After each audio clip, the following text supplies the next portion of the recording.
Yo yo yo, welcome back di dunia konter. Oke, gimana teman-teman buat sobat konter semua? Jadi buat video kali ini kita bakalan ngasih tahu ke teman-teman ada 5 hal yang wajib teman-teman ketahui sebelum buat konter ya. Jadi kan kalau kita ketahui semuanya, banyak ya di lingkungan kita tuh pasti selalu bilangnya, ngapain buat konter, paling sebulan 2 bulan juga udah bangkrut, paling sebulan 2 bulan buka gunung tikar.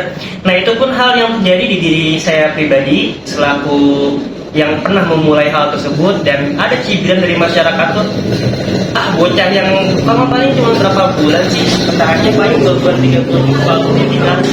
Nah banyak orang yang bilang begitu teman-teman, dan kita nggak usah berkecil hati. Kalau misalkan orang usaha tanpa ilmunya pasti bakal gulung tikar, tapi kalau misalkan orang usaha pakai ilmunya nggak bakal gulung tikar teman-teman.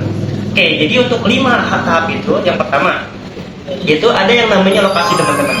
Ya teman-teman, sebelum buka konter ya, ini kita berbicara tentang bisnis konter ya. Jadi sebelum buka konter, teman-teman lihat dulu lokasinya seperti apa.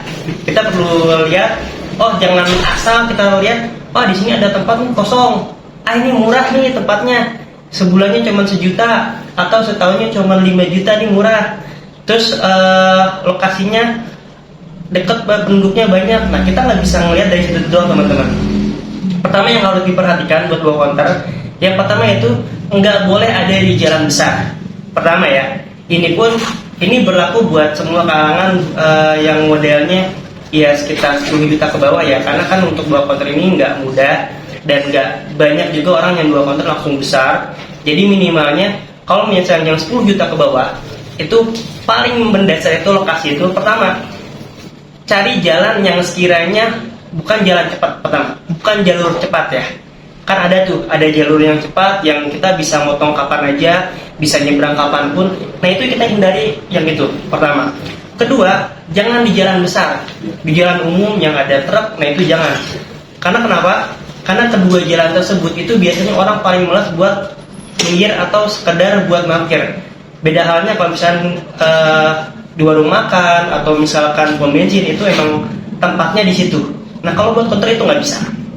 Pertama, yang kedua yaitu lokasi parkiran.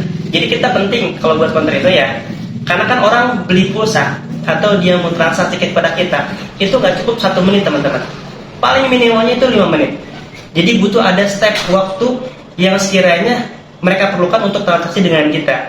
Makanya perlu yang namanya parkiran yang luas, ya sekitar 2 meteran. Jadi jangan sampai kita punya ruko, kita punya tempat, di depannya cuma kecil buat motor lewat doang gitu. Nah itu sangat tidak dianjurkan.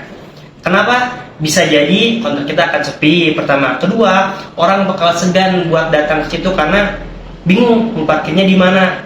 Ketiga, tempat tersebut nggak bakal jadi tempat yang strategis buat kita jualan.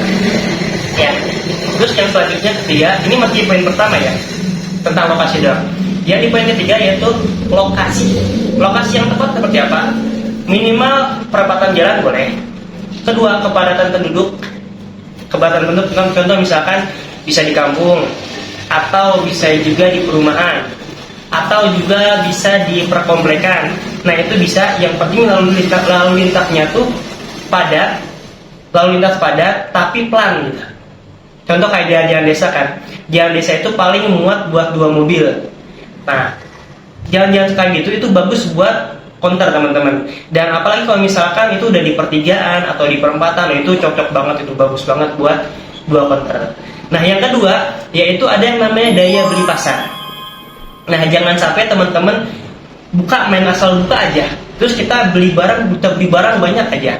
Kita ngeliat dulu, setidaknya kita ngecek ke beberapa konter yang ada di sekitar kita.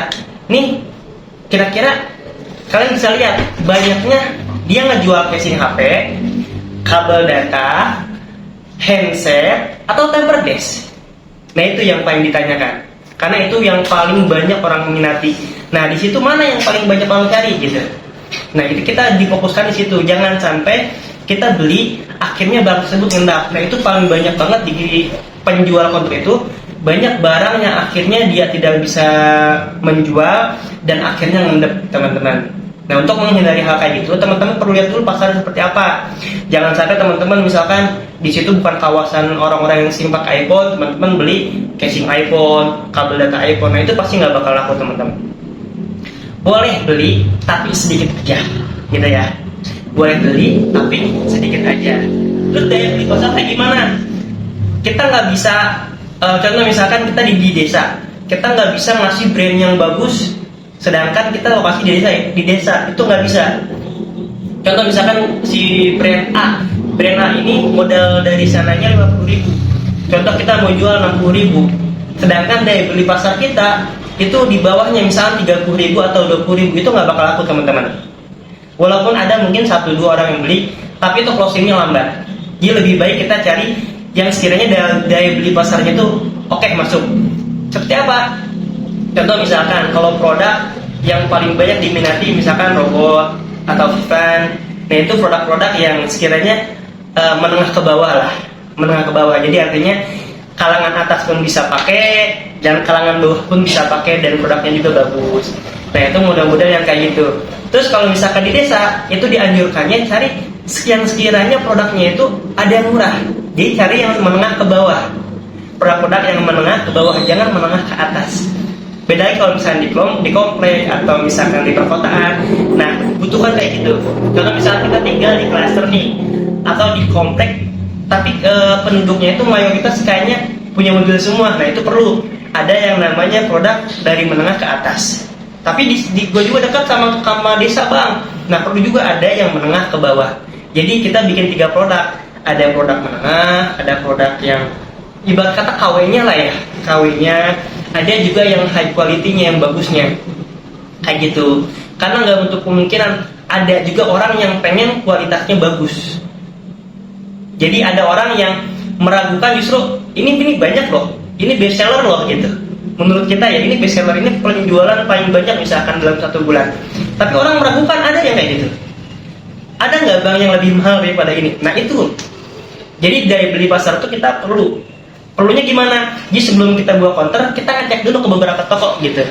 Oh ini nih, kalau di toko ini yang paling banyak nih. Di toko ini, oh ternyata handset. Kalau di toko ini, oh tempered glass gitu ya. Paham sampai sini? Oke. Yang ketiga, yaitu ada yang namanya pembukuan. Ini pembukuan itu paling penting, bukan hanya di counter ya. Buat di semua lini usaha pun ini penting. Tapi kita khususkan buat di counter. Kenapa pembukuan itu penting?